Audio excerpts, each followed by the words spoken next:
गीता की 11 बातें आपकी जिंदगी बदल देगी। फर्स्ट, क्रोध का त्याग कर दें। क्रोध से मनुष्य की मति मारी जाती है, यानी मुड़ जाती है, जिससे स्मृति भ्रमित हो जाती है।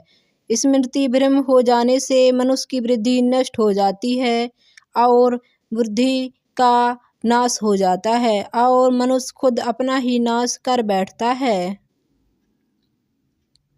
नंबर 2, मृत्यु से भी बढ़कर है मृत्यु का भय। न कोई मरता है और न ही कोई मारता है। सभी निमित्त मात्र हैं। सभी प्राणी जन्म से पहले बिना शरीर के थे। मरने के उपरांत वे बिना शरीर वाले हो जाएंगे। यह तो बीच में ही शरीर वाले देखे जाते हैं। फिर इनका शोक क्यों करते हो? कोई भी अमर जड़ी खाकर पैदा नहीं हुआ है। कोई जल्दी मरेगा तो कोई देर से। मृत्यु का भय मत पालो। नंबर 3, मरना तो सभी को है एक ना एक दिन। जिसने जन्म लिया है उसकी मृत्यु तय है।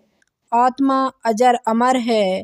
आत्मा को ना शस्त्र काट सकते हैं, ना आग उसे जला सकती है, ना पानी उसे भिगो सकता है, ना हवा उसे सुखा सकती है।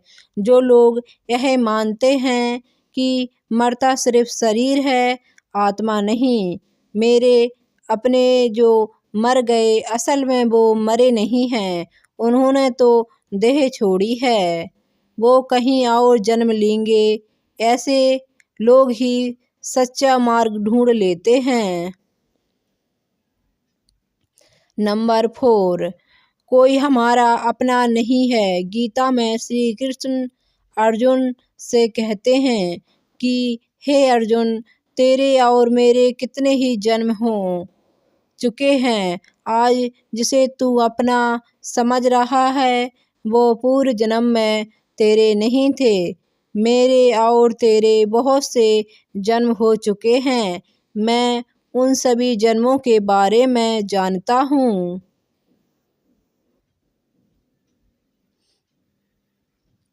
नंबर 5, कर्मवान बनो, अवस्थान नहीं। कर्म पर ही तुम्हारा अधिकार है, लेकिन कर्म के ही तुम्हारे अधिकार हैं, लेकिन कर्म के फलों में कभी नहीं। इसलिए कर्म को फल के लिए मत करो और न ही काम करने में तुम्हारी आसक्ति हो। मन अपने बस में है। जो जो इंद्रियें जो जितेंद्रिय एवं विशुद्ध अंतःकरण वाला है और संपूर्ण प्राणियों का आत्मरूप परमात्मा ही जिसका आत्मा है, ऐसा कर्मयोगी कर्म करता हुआ भी लिप्त नहीं होता। कर्मों में कुशलता को ही योग कहते हैं। नंबर 6, नरक का द्वार काम, क्रोध तथा लोभ, ये 3 प्रकार के नरक के द्वार हैं। सर्वे अनर्थे के मूल और नरक की प्राप्ति हेतु होने से यहाँ काम, क्रोध और लोभ को नरक का द्वार कहते हैं। आत्मा का नाश करने वाले अर्थात उसको अधोगति में ले जाने वाले हैं। अतएव इन तीनों का त्याग देना चाहिए। नंबर 7, व्यर्थ की चिंता छोड़ो, वर्तमान में जियो। क्योंकि व्यर्थ की चिंता करते हो? किससे व्यर्थ करते डरते हो? कौन तुम्हें मार सकता है? आत्मा ना तो पैदा होती है ना मरती है। जो हुआ है वह अच्छा ही हुआ है, जो हो रहा है वह भी अच्छा ही हो रहा है, जो होगा वह भी अच्छा ही होगा। तुम भूत का पश्चाताप न करो, भविष्य की चिंता न करो, वर्तमान चल रहा है। नंबर 8, लगाव ही दुख का कारण है। तुम्हारा क्या गया जो तुम रोते हो? तुम क्या लाए थे जो तुमने खो दिया? तुमने क्या पैदा किया था जो नाश हो गया? ना तुम कुछ लेकर आए, जो लिया यहीं से लिया, जो दिया यहीं पर दिया, जो लिया इसी भगवान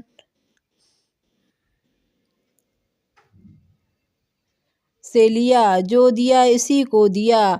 खाली हाथ आए और खाली हाथ चले जाओगे। जो आज तुम्हारा है कल और किसी का था, परसों किसी और का होगा। तुम इसे अपना समझकर मग्न हो रहे हो। बस यही प्रशंसा तुम्हारे दुखों का कारण है। नंबर 9, परिवर्तन को समझो और उसके साथ रहो। परिवर्तन संसार का नियम है। जिसे तुम मृत्यु समझते हो वही तो जीवन है। एक क्षण में तुम करोड़ों के स्वामी बन जाते हो और दूसरे ही क्षण में तुम दरिद्र हो जाते हो। मेरा तेरा छोटा बड़ा अपना पराया बस मन से मिटा दो, फिर सब तुम्हारा है, तुम सबके हो। ना यह शरीर तुम्हारा है ना तुम शरीर के हो।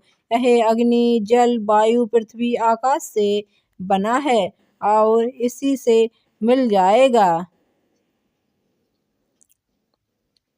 परंतु आत्मा स्थिर है, फिर तुम क्या हो। नंबर 10, धर्म की शरण में रहो। यदि तुम खुद कुछ नहीं कर सकते हो तो श्री कृष्ण कहते हैं कि तुम अपने आप को भगवान को अर्पित करो।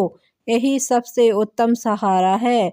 जो इसके सहारे को जानता है वह भय चिंता व शोक से सर्वथा मुक्त है।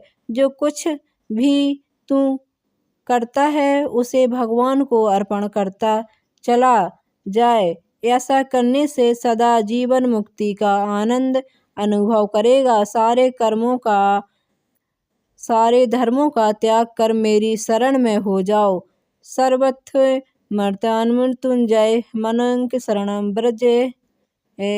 नंबर 10, विश्वास। मनुष्य अपने विश्वास से निमित्त होता है। जैसा वह विश्वास करता है वैसा वह बन जाता है।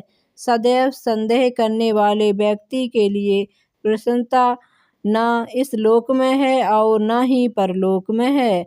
जो कोई भी व्यक्ति जिस किसी भी देवता की पूजा विश्वास के साथ करने की इच्छा रखता है, मैं उस व्यक्ति का विश्वास उसी देवता में ढूंढ देता हूँ। बोलो राधे राधे।